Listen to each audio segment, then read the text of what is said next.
Good evening, everyone, and welcome. My name is Julie Mashuk. I'm Director of Global Programs in the 92nd Street Wise Belfer Center for Innovation and Social Impact. Thank you so much for joining us. Tonight's conversation is part of 92nd Street Wise Election Year Initiative Campaign for 100%. For the past month, we've hosted a series of virtual events that explore the impact of more people voting on our lives, communities, and society as a whole. Please visit 92y.org/campaign for 100 to learn more. You can sign up to view some of the additional events in this series, which will continue through next week. And now, it is my honor to introduce our event this evening on women and the 2020 election. Please note, no matter where you're watching, you are able to submit questions to our guests this evening. Just please put your questions in the chat or comment section on the platform that you're joining us from, and they will get to our panelists backstage. And now join me in welcoming our guests this evening. Valerie Jarrett is a Senior Distinguished Fellow at the University of Chicago Law School and a Senior Advisor to the Obama Foundation. Ms. Jarrett was the longest-serving Senior Advisor to President Obama. She oversaw the Offices of Public Engagement and Intergovernmental Affairs and chaired the White House Council on Women and Girls. She currently serves as board chair of When We All Vote and co-chair of the United State of Women. Her New York Times bestselling memoir, Finding My Voice, was published in 2019 and updated in paperback in 2020. And our moderator this evening is Emily Tisch Sussman, the host of the podcast Your Presidential Playlist and a leading Democratic political strategist. She has over 200 appearances on cable news networks like Fox News, CNN, and MSNBC. Her all-women podcast guide to the presidential election has featured guests including Nancy Pelosi and Stacey Abrams, and her interview with Hillary Clinton broke a story in the New York Times. Thank you both so much for being here this evening. Thank you. Hello, everyone. Hey, Emily. Hey. How are you? Good. I'm excited to get chatting. Okay. This is when we had the idea to talk with you a couple months ago, it seemed like it was going to be a good time to talk. Now it feels like we need you more than ever. Oh, thank you. I'm glad you feel that way. I need you all too. I need you guys to vote. Well, let's get right into it. Look, you chair the board of When We All Vote. You co-chair the board of United States of Women. And together, those two organizations have just launched the Gender Equity Voting Initiative. Can you talk to us about what exactly this initiative is doing? Yeah, sure. Well, so let me take a step back and describe both organizations and then why we've come together at this important moment. So When We All Vote was launched by former First Lady Michelle Obama about 2.5 years ago. After the last presidential election, she was struck by the fact that 100 million Americans did not vote in that election. And so she started thinking, what's wrong with our culture that people don't appreciate how important it is for them to exercise the most basic responsibility of citizenship, and that is voting. And so she thought, well, let's have an organization that's nonpartisan.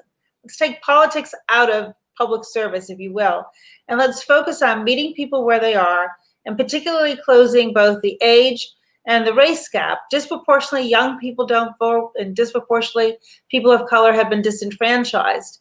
And let's try to get everybody engaged in this process, and not just about one election or one candidate, Emily, but more importantly, all elections matter. And I'll talk about that in a second.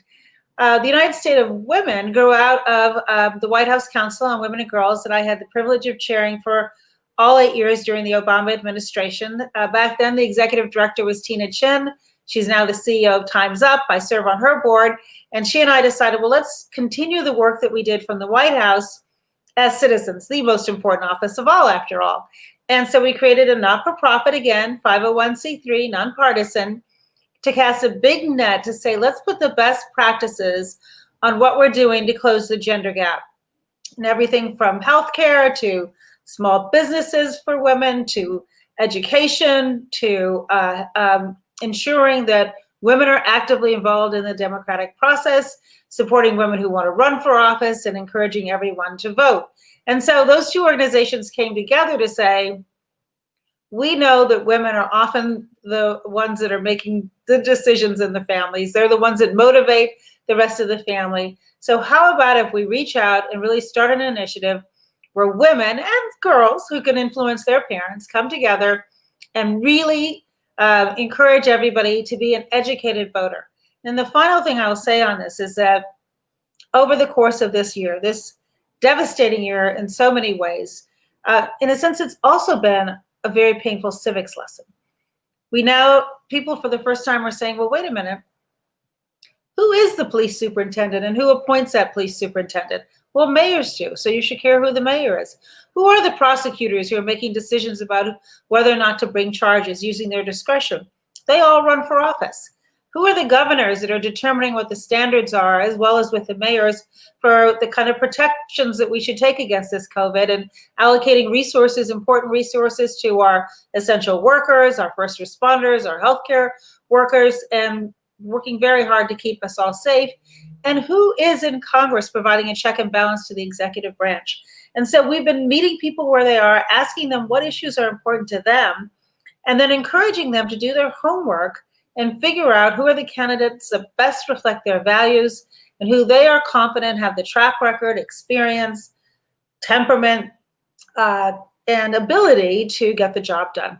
So that's in a nutshell of how these two organizations came together to focus on voting. And look, in the midst of the COVID, we know it is more challenging than ever to vote, and we want people to make a plan.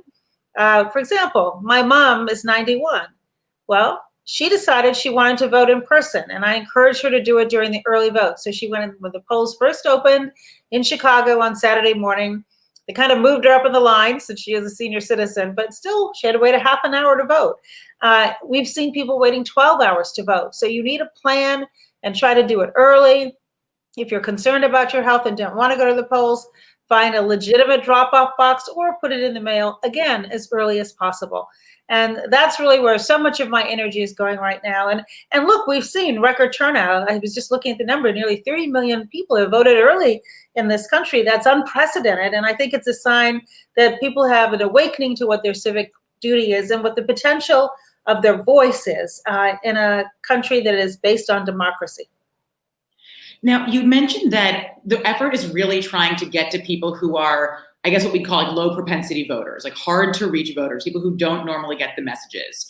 And that also that people are really looking at who is the police chief, who is the DA, like if those are the things they're concerned about, like who really oversees the offices of the issues they care about. Yes. I'll be honest with you, today I went on Instagram Live and filled out the California ballot with Whitney Port, who is an Instagram star, because she wanted to do it and she wanted to go through the whole thing. So I went to the California ballot with her. And even with the research, I had a little bit of trouble figuring out what each of the jobs oversees. Yes.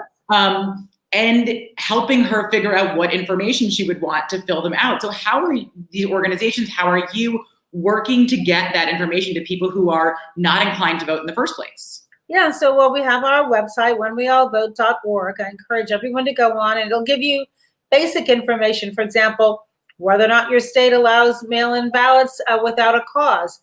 What are the days where early vote begins and ends? What are the registration deadlines? So that people are informed. What happens if you get to the polls and you're not on the register and you want to vote? Do you just walk away, or do you get to cast a provisional ballot? We want people armed with as much information as possible. As to the issues, you got to do your homework, just like we're back in school. I can't tell you what issues are important to you. You have to determine what issues are important to you. And then you got to do a little work to see which candidates best stand for your positions. Not that they're perfect, because look, nobody's perfect on everything you care about, but you've got to choose between those who are on the ballot and who best you think is going to meet your priorities. And look, in Illinois, for example, in Chicago, we have a lot of judges that are elected. It feels like 2.5 pages of judges. Well, I have a really good friend who's a judge. I called him up. I said, would you walk me through what their track record is? Because I'm not familiar with a lot of these judges. And he took the time to do it. And so is it a little time consuming to do your homework? You betcha. But these people are making decisions that affect both your lives and your livelihood. And so it's worth it. If you have to stand in line, I think that employers, for example, should give their workers time off, and not just 2 hours, because we're seeing lines that could last up to 12. But we need, this has to be like an all-in to try to make it as easy and as fair and as honest and accessible as we can in the midst of this pandemic.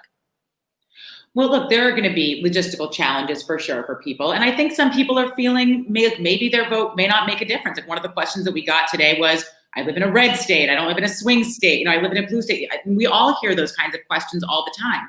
I think particularly for women voters, we are in the midst of, really three major moments, maybe definitely four with the presidential campaign: global pandemic, a recession primarily burdened by women, and an awakening around racial justice in the midst of this gigantic presidential election. And I think a lot of women are feeling overwhelmed. Definitely. I think everyone is. And maybe thinking that their vote might not matter. So, if that's the last thing they can get to, maybe they'll get to it on election day. So what do you say to them? Of course, your vote matters no matter where you're located. Because again, remember, this isn't just for who's at the top of the ticket running for president. In your local elections, many of which are on the ballot right now, your vote will matter. It doesn't matter whether you're in a red state or a blue state. If you have a mayor who's running for election, or your state legislature, for example, or your prosecutor. And even if you are in a state that is predominantly red or blue, and even if, say, everybody in that state is leaning towards one party, even in the local level, your voice is so important to be a participant in this. And so, yes, you might not influence the outcome of the election, but you will influence the momentum that the person who wins has behind them, or he or she has behind them. So if overwhelmingly you see that people are supportive of one candidate or another, regardless of red or blue state, that sends a message of where the country is, and hopefully it sends a message to the person who won by how much they won. And so it does matter, and it is a responsibility of our citizenship. We do have to show up and participate.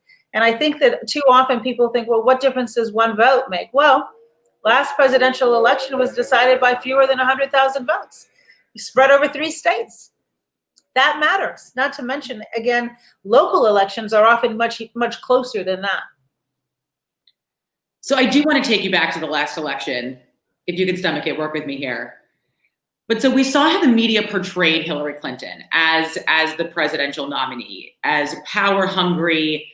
It was really a very negative view, I think, of the media portrayal of her. Yeah. But then in 2020, we saw a record number of women running for president. Did you feel like the media portrayal was different this time around?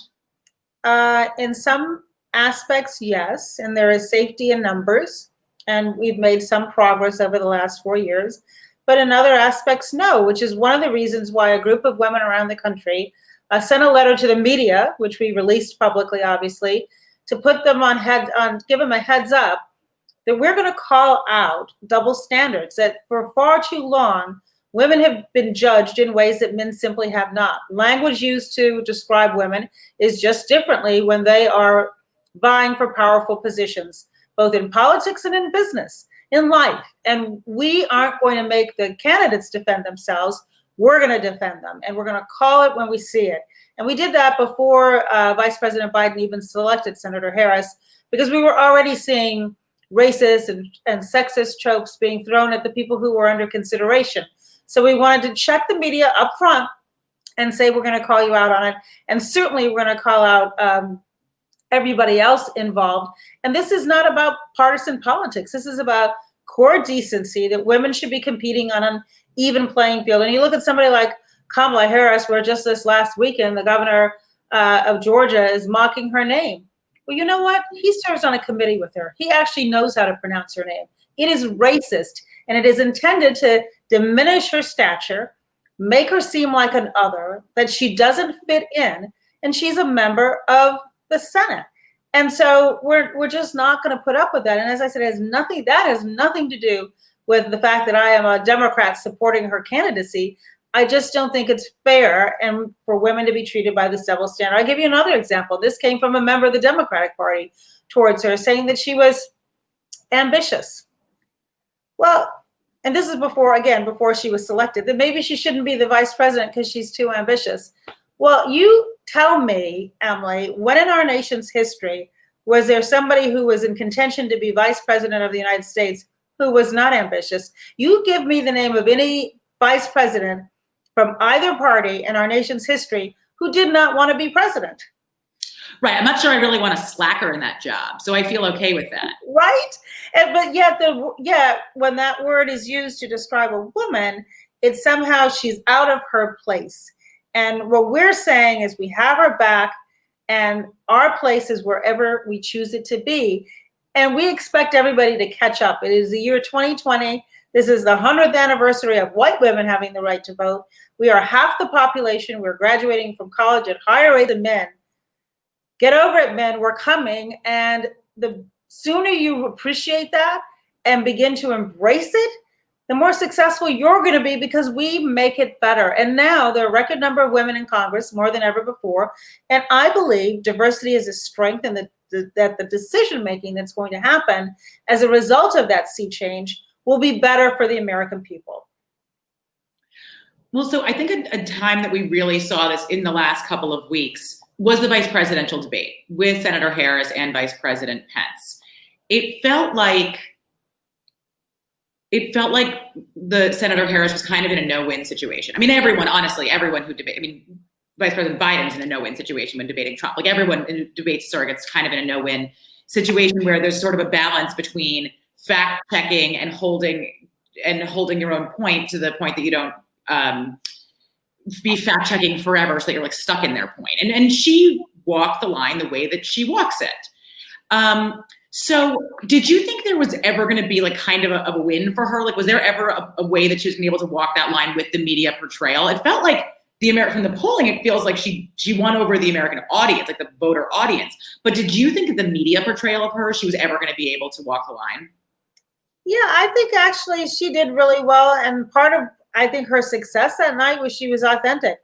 You got the feeling you knew who she was. I mean, she was genuine. Her expressions were sincere. You could read them. Everybody knew what she was thinking, whether she said it or not. She looked like she wanted to be there. She was engaged. She was enjoying the back and forth. She was passionate. She looked right at the camera and spoke to the American people. And I think that authenticity and sincerity resonated with the American people. And I didn't actually see much criticism from the press that about the way she conducted herself. I think she, in the most clear but not offensive way, checked the vice president when he kept talking over her. She did it with a smile, which women tend to have to do. But she made it clear that she was speaking and she intended to keep speaking. And I think that that's something that, as a woman, we want to see women who are powerful be able to exert their power in a way that they're comfortable. And I thought she did a really good job. And I actually can't think of too many examples where the media criticized her appearance, the way she came off in that debate. She's making history as the first woman of color, as a vice presidential nominee for a major political party, maybe the first female vice president. She's making history all over the place here. But some people feel like there's kind of an asterisk next to her nomination because Biden had pledged to pick a woman. Do you feel that that's true, or do you feel like it still has all of the important representation to a lot of women in particular, that she is breaking all these glass ceilings? I don't think there's any asterisks at all. I think there's an exclamation mark. Vice President Biden picked a strong, competent woman with a track record of experience. The reason he felt comfortable early on saying that he intended to select a woman is he knew he had an incredible pool from which to choose. He didn't say that in a vacuum. He said it in the middle of a Democratic contest running against some pretty extraordinary women. So I think he was comfortable saying the best in class are going to be women in this year's race. And he also wanted to send a message about his values and the fact that he knows that he will make better decisions with a strong woman who has a different set of life experiences than his own, but shares his values and his willingness to put the country first before self. And that will make that pair a stronger pair. So I think it was a very powerful signal. And in terms of who's looking up to this as a role model, look, I have on a personal note, my grandson is both Black and Indian. His father is Indian. And just became a citizen in 2016. He's from Canada, via Trinidad, via India. And I love the fact that he's going to grow up thinking it's perfectly normal to have someone who looks just like him, who is a woman in this extraordinary position of power. And so, yes, for all the little girls of all colors out there, I think she's an incredible role model. But I think it's a very important message to send to our young boys as well. I started my all-women. Grown men and some grown men, I hasten to add. I think there's some grown men who could definitely learn from her. I started my all-women podcast, Your Presidential Playlist, because I felt that women were not often recognized as authorities on the issue. They were often only called upon as authorities when it was couched in their own personal experience, whether it was motherhood or lived experience, and then they had to use it as like a qualifier to then be able to speak about their work experience and their expertise. And of the people that comment on politics, 63% are still male. So we brought in women to the show, so they may not always have the platform. How do you think this election would have been covered differently if the commentary had been 63% women? Well, it would have been better for sure, right? I think it would have been better. And it's interesting you say that, because I remember several years ago trying to encourage the media to look at who they're using as experts in their pieces and say, you always go to men and you go to the people you know. It's just like oftentimes people who serve on boards. Well, who do I know I can ask to join the board? Well, no. Why don't you look at it more critically, with more critical thinking than that? And realize that if you're only going to male sources, you're sending the message that that's who the experts are. And you name the field, there are plenty of women experts in every possible field, but you have to be intentional about it. And I think that when we have more women in the press who have those relationships with women who are experts, you're going to see a different kind of you're going to populate the pieces very differently. And I think that's all a good thing, because again, I get back to the underlying premise here, which is diversity is a strength. Right.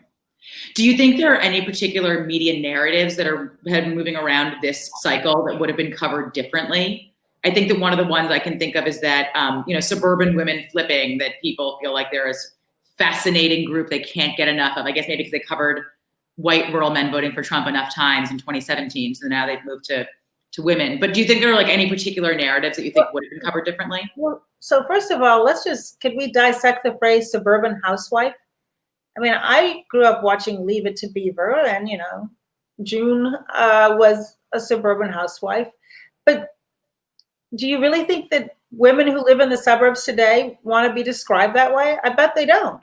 And right now, I don't think that they're worried about Black people moving next door to them. I think they're worried about, how am I going to homeschool my child or send them to school, and wonder, are they going to be safe?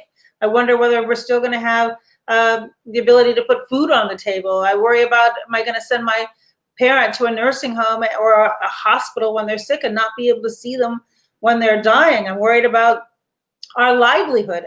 So I think some of the narrative that you're seeing that falls into those kind of historic nomenclature, it's going to backfire, because that's actually not where women are today. Those are not the issues that this minute that they are struggling with. And so I think it's playing to yesteryear, and that the candidates, regardless of party, who actually know the people who live in their communities and what's going on in their lives, are the ones that are going to feel that connection and are going to actually win. So when Trump held his rally last week, the first one that he came off of after being hospitalized from COVID, he said at the rally, stood on stage, he's repeated again since at his rallies, he said, suburban women like me. Like, he actually said it out loud. Someone said he did the quiet part out loud. Do you think that's going to work?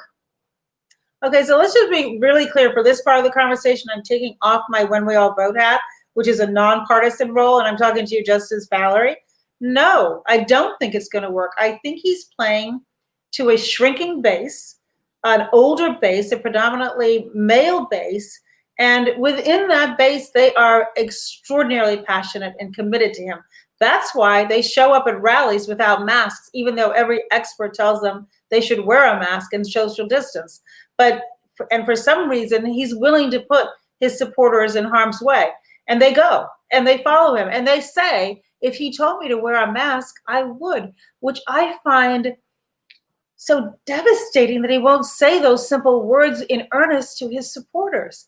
But the rhetoric at the rallies, the language about lock them up, the pejorative way that who's just experienced something that professionally and personally you shouldn't have to go through.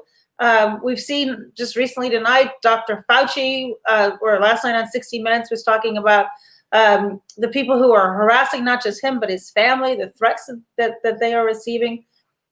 I think that most Americans are good and decent people, and it is repugnant to them the way the rhetoric is being used, is being weaponized, the way social media is being weaponized to separate us and pull us apart at a time when what we need most is to pull us together.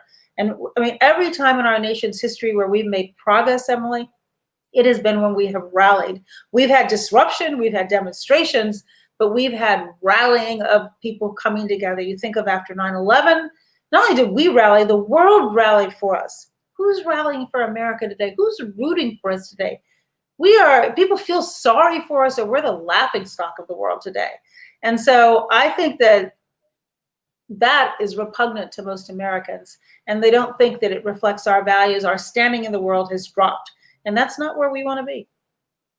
So I want to ask you specifically about the women who voted for Trump. I think there is intrigue around them. Some of the analysis from 2016 is that many of the women who had voted for Trump did so because their husbands did. And honestly, I never really accepted that as an answer. I think that people take ownership over their own choices. And so I'm not totally convinced about that. Many of them ended up then flipping immediately in the congressional midterms in 2018 and voting for Democratic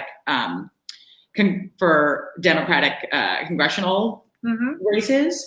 But do you think that so you would think of them, if they voted for Trump once, they could potentially vote for Trump again. Do you think that the scare tactics that Trump is trying to use are going to work if they're kind of loose Democratic voters, having only voted for Democrats in a midterm election? Well, so as you know, women are not a homogeneous group either. So I think it depends. Now, I will say President Trump won every demographic of white women, from low income to very wealthy. He won them all. But I think that also 100 million eligible voters didn't vote. And that's a big number, even in the United States. And so I think there has been a wake-up call. And he was running aspirationally, as all candidates do who are not yet elected. But now he's running on a track record. And I think that the lived experience that many women in our country have, they don't need their husband to tell them what their life has been like under President Trump. They don't need their husband to interpret the kind of rhetoric and policies and language that President Trump has used. Women who have children, you think that they enjoyed seeing families being separated at the border? I don't think so. And so I think we've had a cumulative impact of both laws, policies, rhetoric, and tone that is offensive to large numbers of women. Some women may be influenced by their husbands if they haven't been paying attention to a political campaign, but now you're talking about a sitting president. And in a time where so many of us have been affected by this COVID-19, I think they're paying attention in a very concrete way right now because of their lived experiences. But it will vary depending on women. I'm sure that there are some women, which is why I don't pay a lot of attention to the polls. I bet there's some people who aren't being honest when they're called by pollsters because they don't want to actually admit that they're supporting President Trump. I think this race could be closer than we think it could be based on polling today. And let's face it, in 2016, Hillary Clinton was way ahead at this point in the race, and that gap went away. So back to your earlier question, for people who think that their vote doesn't matter, this race could be much closer than you think. And so do not wake up the day after and go, what if I voted? Again, don't do that, please.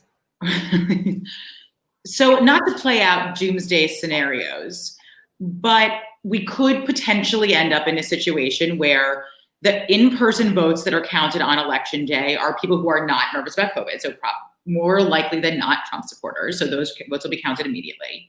People who were more nervous about voting in person because of COVID and therefore voted by mail, more likely Biden supporters. So those votes would get counted in the days to come after election day. So we could end up in a scenario where on election night, it looks like Trump is winning, but then his margin decreases over the next couple of days to weeks as the votes get counted in for Biden. And it could end up going potentially in a lawsuit to the Supreme Court. Do you worry about a constitutional crisis? Like, how do we get ourselves out of this? Like, how do we decide that we are better as a country together than rooting for our own candidate. Well, see, now this is where, well, the answer to your question is yes, it keeps me up at night worrying about this fact because of some of the language that President Trump has been using. When he says, when the question is put to him, will you support a peaceful transition of power, something that has happened throughout our history, regardless of party? And he says, well, maybe not. He's quite unclear about that. And then implying that if he doesn't win, then there must have been some nefarious act going on, as opposed to you just didn't get as many votes. And it is seeding. I feel like I've heard my toddler use that excuse, by the way. Like I heard it, probably earlier today. I'm sure you did. But what it's doing that worries me, it is seeding in the psyche of the American people that they should question the integrity of the election. And that has not happened before. We know that the Russians tried to interfere with our last election, but you didn't have people wondering whether Americans were in there, that somehow voting by mail that's been going on with the military since the Civil War, and certainly in states the president votes absentee, has not been questioned before. And now suddenly we're questioning it. And I do remember last time when he was behind in the polls to Hillary, he started saying, well, it's probably being rigged, kind of setting the expectation that if he lost, that he didn't lose on the up and up. And I think that's such a dangerous game to be playing in our country where, again, the foundation of our democracy is the integrity of the election. And I do think that, to your point, seeding some distrust about the competency of the post office is legitimate. They do not have the resources that they need to handle this influx of mail, which is why I think we see so many people opting to vote early, is that they don't want to show up on election day. They don't want to put their ballot in the mailbox, and so they're going to early vote. And that seems to be where a lot of folks are trending. But we could end up in the situation that you talked about, where more Democrats vote absentee.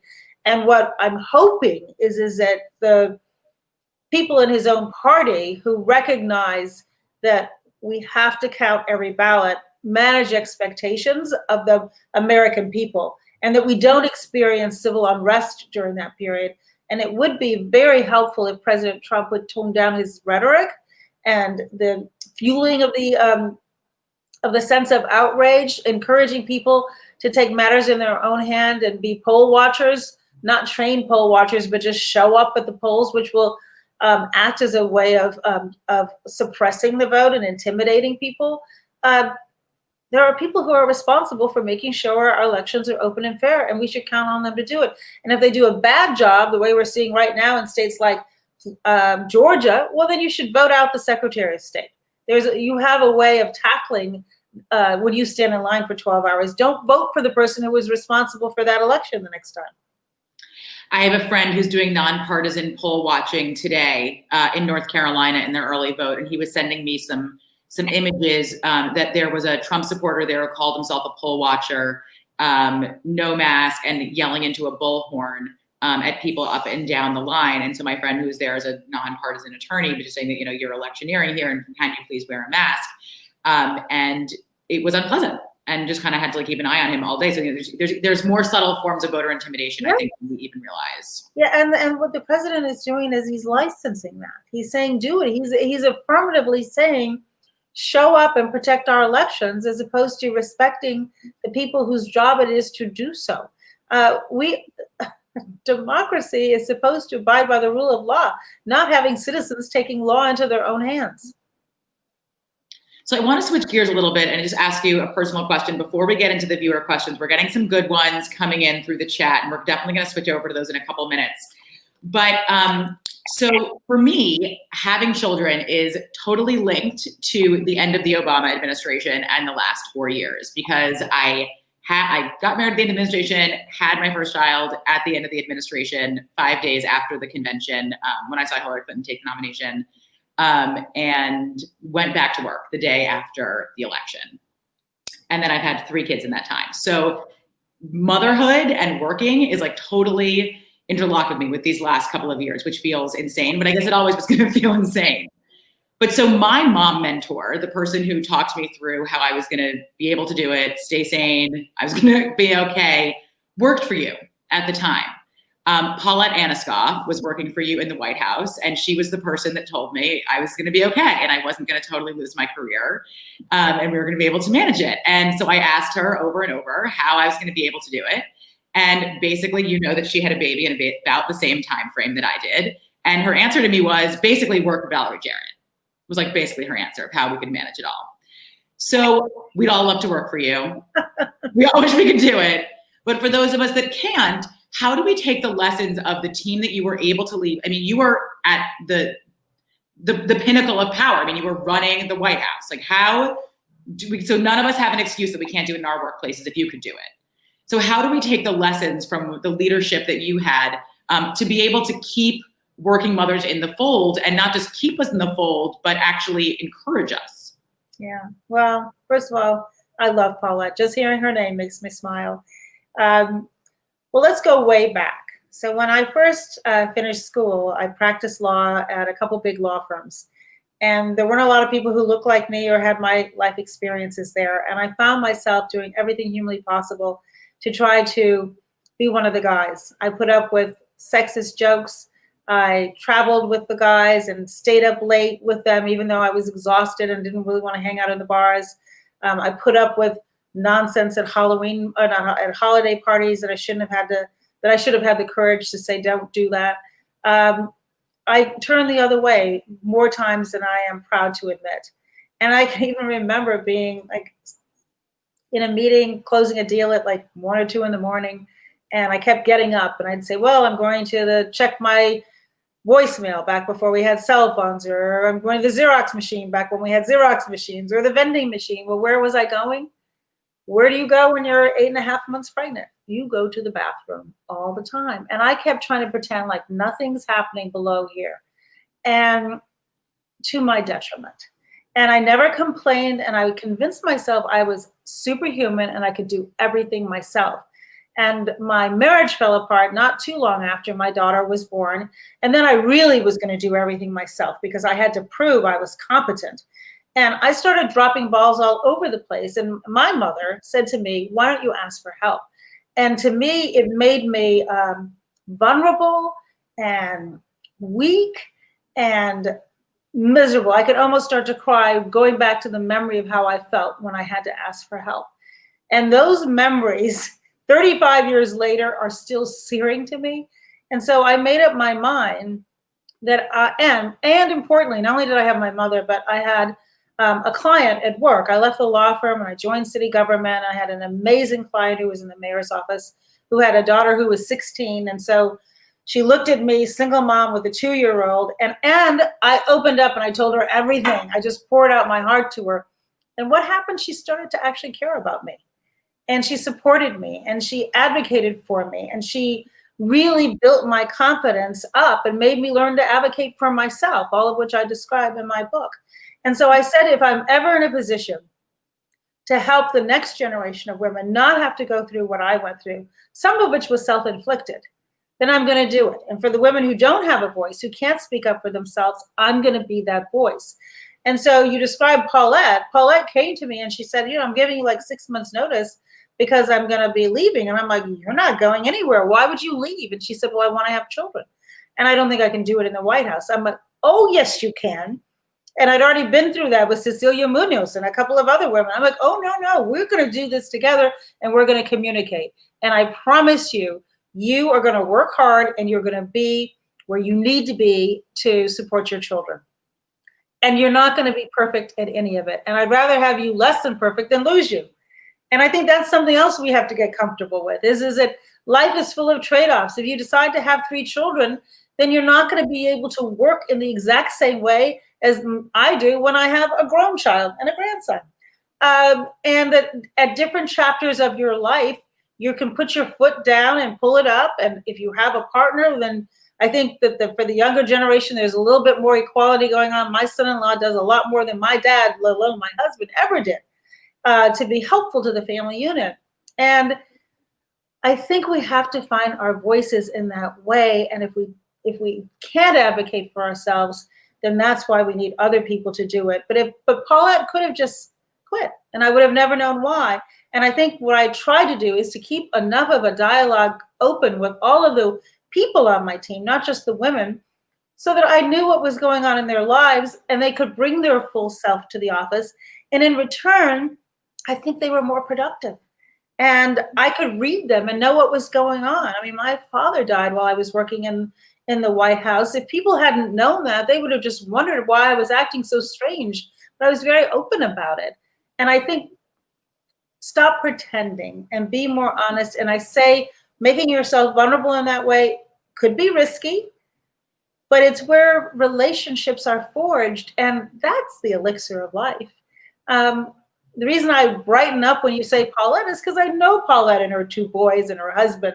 And if she'd never shared that with me, then I would have said, oh yeah, Paulette, I remember she used to be on my team. No, I love her.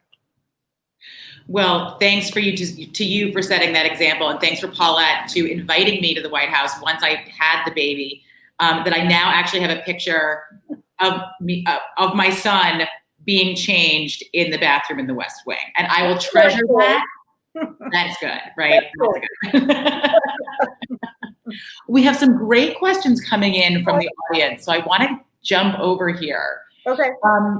We had a question up at the beginning talking about voting. We were talking about voting information.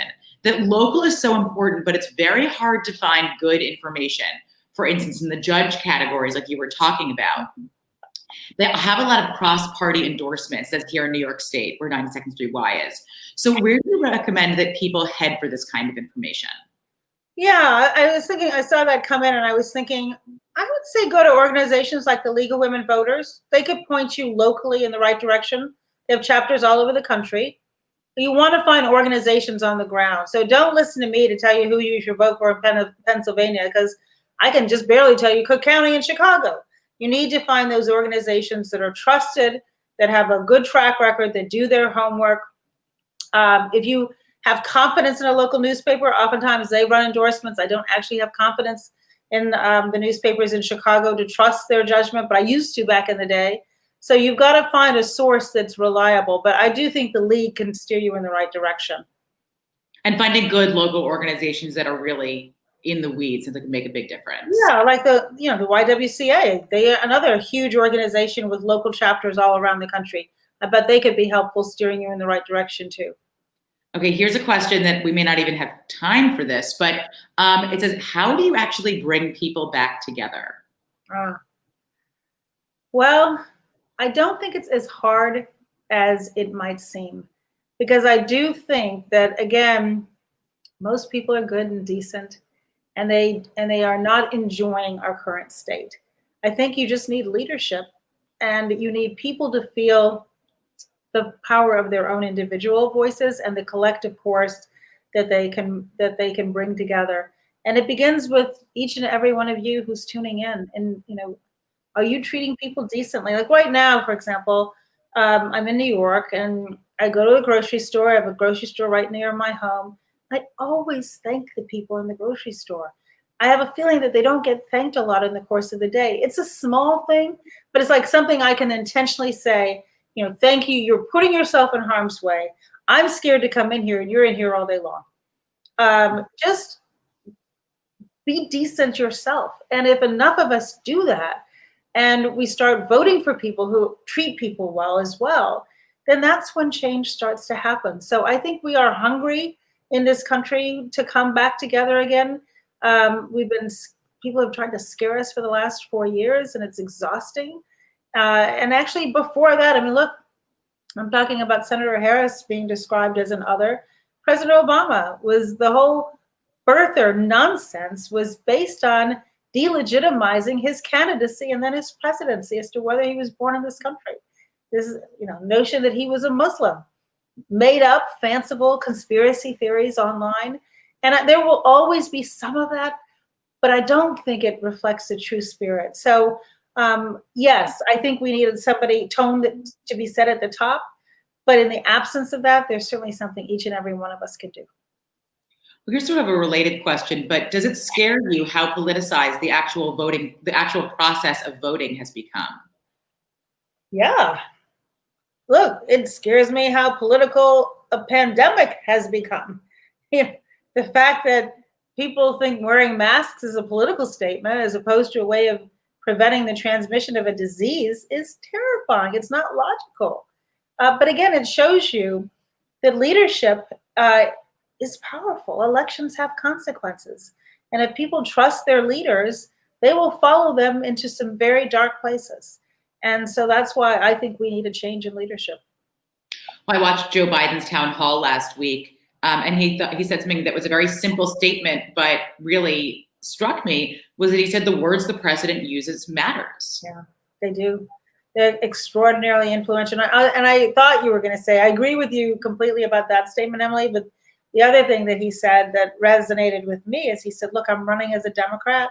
I will govern as the president of America. And I think we want that. I want a president who cares about me and my life. And even if I disagree with him, I want him to think that he works for me and not for himself. And I think that not just in the White House, but in Congress as well, I'm so tired of them putting short-term interests ahead of what's good for our country. I mean, the House passed a bill to help America deal with the economic fallout of this pandemic in May. This is October, and the Senate has not acted yet. And they're taking time to confirm a Supreme Court justice as opposed to helping the American people deal with this pandemic. And I find that stunning. And certainly for the 8 years I was in the White House, it was the one thing I was really fully unprepared for, is this willingness to put politics over country. And I think it's part of why I enjoyed Cindy McCain's endorsement of Vice President Biden and reminding everyone that Cindy McCain's husband, John McCain, a war hero, ran against President Obama. But she said, country first. That's what her husband believed in. I spent a lot of time, I used to do a lot of Fox News commentary, and especially around Merrick Garland's non-confirmation. And I was kind of struck by the green room chatter then was, well, we're in power. What do you think we would do? What would you expect the response to be? Of course, we're not going to confirm him, even though they knew that the Senate had the votes to actually confirm. They wouldn't bring him up for a vote. And I feel like we're at the extreme. I mean, obviously, we're at the extreme version of that now. But I was kind of struck when there was even discussion. I mean, within minutes of Justice Ruth Bader Ginsburg passing, that Mitch McConnell's statement came out and basically said, well, we're in power. What do you think we're going to do? Yeah, and Lindsey Graham, who before Justice Ginsburg's death said, of course we would not confirm anybody in an election year, and you can hold me to that. And I give you my word that we wouldn't do that. And then he flipped. And you know what? He's in a really tight race now in South Carolina. I certainly hope he loses because he's not a man of his word. There's also a very powerful video with him tearing up, talking about what a good man Joe Biden is, what a decent man Joe Biden is. And yet now he says perfectly dreadful things about Joe Biden. And I think that the sad part about this, well, there's many sad parts about it, but the thing I think that troubles me most is people are losing confidence in their elected leaders. And they're beginning to question them in ways that we haven't. And I think in part is you're seeing them erode the social norms that are an important part of our democracy too. The laws are important, but we also have an added buffer of social norms. And those norms, I mean, to have a Republican convention at the White House, using the White House as a prop for a convention, using a church and a Bible as a prop for why you would disperse a peaceful demonstration of Americans. I mean, these are things that we just don't do in our country. And so we are fighting for the soul of our country. Joe's right. Well, maybe you just answered this next question already, but young people typically don't vote. Do you think that changes this year? I do. And I'll tell you, I've become buddies with a couple of the kids from Parkland. And obviously, they experienced the worst tragedy that a high school student should have to go through when their classmates were murdered. And they channeled that anger and frustration, as you all know, into the largest single-day demonstration in our nation's history with March for Our Lives a few years ago, and all about ending gun violence. And they traveled, several of them, traveled the country in the summer of 2018, red states, blue states alike, registering people to vote about this issue because they thought that would resonate better with young people rather than saying affiliate yourself with a party when young people don't affiliate themselves in that way necessarily, they said affiliate yourself with an issue and then find out, again, being an educated voter, where do people stand on these issues? And they've been very successful in getting folks, young people, registered to vote. And part of what When We All Vote is doing, again, since it is nonpartisan, is to meet people where they are and begin the conversation about, tell us the issues you care about, and to have influencers who can influence. And so young people are the best influencers for other young people. So I give a huge shout out to those young people and so many more around the country who are focusing on voter registration. When We All Vote has an initiative with high school students and college and university students where we're encouraging them, and it's obviously harder to do when many are not on campuses, but to go to their peers. And for the first time voters, the evidence shows, Emily, that if you vote in your first election, the chances of you becoming a lifelong voter goes up. And so not only do they not vote in high numbers, but if we can get them to vote, then they will be more likely to be a lifelong voter. And so we're using a whole group of ambassadors who can influence that cohort to go out and talk about the issues and engage the citizenry. I have to tell you, I'm really impressed by a lot of the young people, especially a lot of the young influencers. I'm working on a project now with a bunch of them where they asked me to come in and basically guide them through what some good political commentary would be. Mm-hmm. And so they gave me a list of who they are. I mean, I've never heard of a single one of them, like never heard of them. So I'm like Googling them. Yeah. 1 million followers, 10 million followers. I've never heard of these people. And they're 17 and 18 years old, and they have a big track record in their in the content they put out, that they are not afraid of taking a stand. And I really respect them using their platform for that. Yes, and I do think as a result of the last nearly 4 years, the level of activism that we're seeing where people are saying, well, you know what, we can't just say it doesn't matter who's in office. We can't just ignore this. We have to use our voices in a way where we can influence, not just about what you wear or what music you listen to or movies you watch, but the serious matter of who is representing our country and making decisions about how to spend our taxpayer dollars in a way that influences our lives and our livelihood. And I think that's outstanding. And we've seen, activism just more generally, as we mentioned earlier, in connection with the racial tensions that we have in our country this summer. And I was heartened to see that those demonstrations were comprised of people of all races and all backgrounds and all ages coming together and say, you know what, Black lives do matter. And that's how we make progress. It's the first step is you use your voice and you demonstrate. And that pressure has influenced both ensuring a swift and decisive decision to indict the 4 officers in George Floyd's death, to cities passing laws prohibiting the chokehold and no-knock warrants. Congress still has not acted, but we are seeing changes on the ground. And then the next challenge is voting. You have to demonstrate and use your voice, and you have to vote and use your voice. And then after you vote, you have to hold whoever's in office accountable again. And so there's never a time where you can say, okay, we're done, let's go home now. The art of perfecting our union should be a lifelong goal for each of us. Well, I'm glad you brought us back here, because I had actually meant to come back here a little while ago, that there ends up being a lot of conversation about the voting habits of white women, I think particularly because they've flipped in the last couple of years, so it makes a very interesting conversation. But we don't spend enough time talking about the fact that 92% of Black women do vote Democratic and did vote for Hillary Clinton and are the drivers, basically, of Democratic policy. And I think because they vote in such strong numbers that they often end up getting taken for granted. So how do you think that we center Black women as the drivers in the conversation, as opposed to taking them for granted as the drivers in the conversation? Well, one thing that's happened that the media has and the pollsters have done, which I think is a good step, is that they are now looking at the data and seeing, oh, well, not only do Black women vote, but in the case, for example, of Doug Jones in Alabama, they were determinative of the outcome of the race. Well, I assure you, Doug Jones knows that. And he feels beholden to this strong base of Black women in Alabama. And because that data point came out so clearly, you're seeing, the press is following that now more closely and more carefully. And I do not think that Black women feel taken for granted. I think they feel empowered. And many of them working with us, many organizations working with When We All Vote on voter registration and turnout, and recognizing that not only do they vote, but they have the ability to influence other people who vote as well.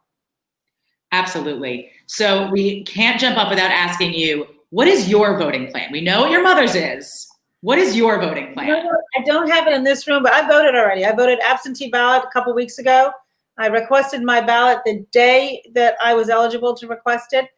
It went out from Chicago Elections Commission promptly.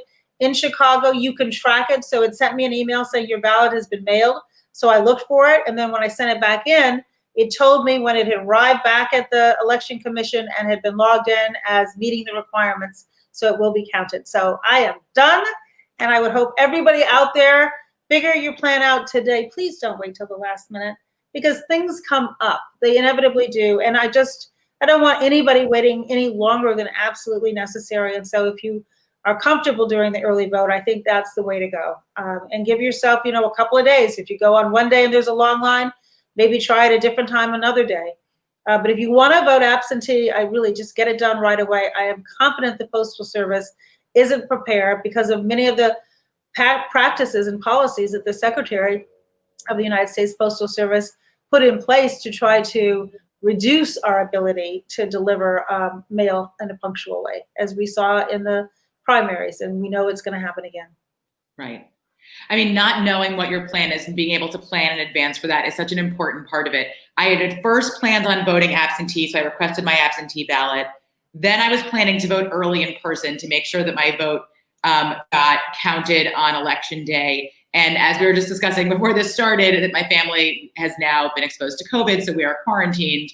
So I'm happy that I already have my absentee ballot. See? Because I can send it in, and I don't have to worry about being able to go to a polling place in person, even though we tested negative, but we're still quarantined. So just to put that out there, but I'm happy that I now have the ballot, because everything is unpredictable right now. I mean, I thought it would be unpredictable just because I have a lot of young kids, but it turns out it was also unpredictable because we were exposed to COVID. You are an excellent case study in why you need a plan and a backup. We've had a lot of plans. So thank you so much for joining us. This is we've really covered a ton of issues. We loved hearing your perspective. Thank you so much. I'm going to go over and make sure everyone around me has backup plans too for voting. Please do. And everybody out there tuning in, do not wake up the next day with any regrets that you didn't do what you could do. This is a really important election. And I think it's going to be terrific when women make all of the difference in the world. And we can do that. It's in our hands. So, and stay safe. Wear a mask. No matter what anybody tells you, wear a mask. Thank you. All right, everybody. Thank you. Thank you, Emily. It was a pleasure. Thank you so much. Bye-bye now.